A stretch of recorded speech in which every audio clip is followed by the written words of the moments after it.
నమస్తే, welcome to Abhinav Bharat. 2024 ఎన్నికల ఫలితాల తర్వాత ఆంధ్రప్రదేశ్ రాజకీయాల్లో కీలక మార్పులు చోటు చేసుకుంటున్నాయి.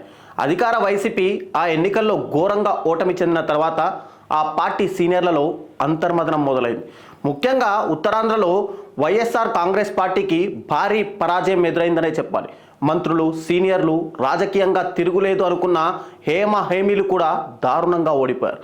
అలా ఓడిపోయిన వారిలో శ్రీకాకుళానికి చెందిన మాజీ మంత్రి, వైసీపీ సీనియర్ నేత ధర్మాన ప్రసాదరావు కూడా ఒకరు. ఫలితాల తర్వాత ఎక్కడా కనిపించని ధర్మాన ఇక రాజకీయాలకు గుడ్ బై చెప్పేస్తారనే వార్తలు చాలా రోజులుగా చక్కర్లు కొడుతున్నాయి. తనకు ఎదురైన ఓటమిని దృష్టిలో పెట్టుకొని ఇక ప్రత్యక్ష రాజకీయాలకు రిటైర్మెంట్ ప్రకటించి తన కుమారుడికి లైన్ క్లియర్ చేయాలని భావిస్తున్నారట ధర్మాన. 2 ఏళ్ల క్రితమే తాను రాజకీయాల నుంచి వైదొలుగుతానని, తన కుమారుడికి అవకాశం ఇవ్వాలని మాజీ మంత్రి జగన్ను ధర్మాన కోరగా ఈ ఎన్నికల వరకు పోటీ చేయాలని జగన్ సూచించారు.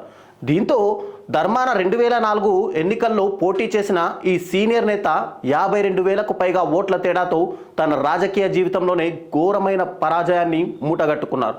ఈ ఫలితాలతో ధర్మాన ఆవేదన చెందారు.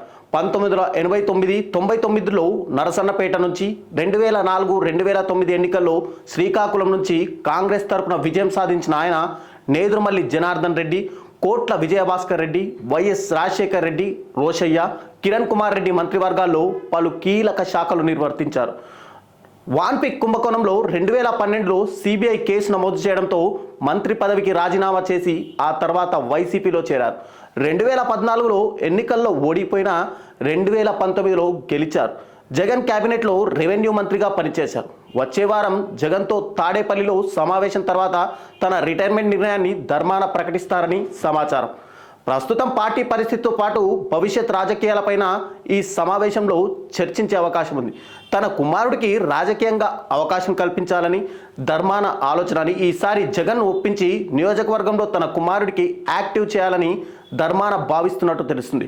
ఇదే జరిగితే ఉత్తరాంధ్ర నుంచి ఒక సీనియర్ నేతను, గొప్ప స్పీకర్ను వైసీపీ కోల్పోయినట్టే.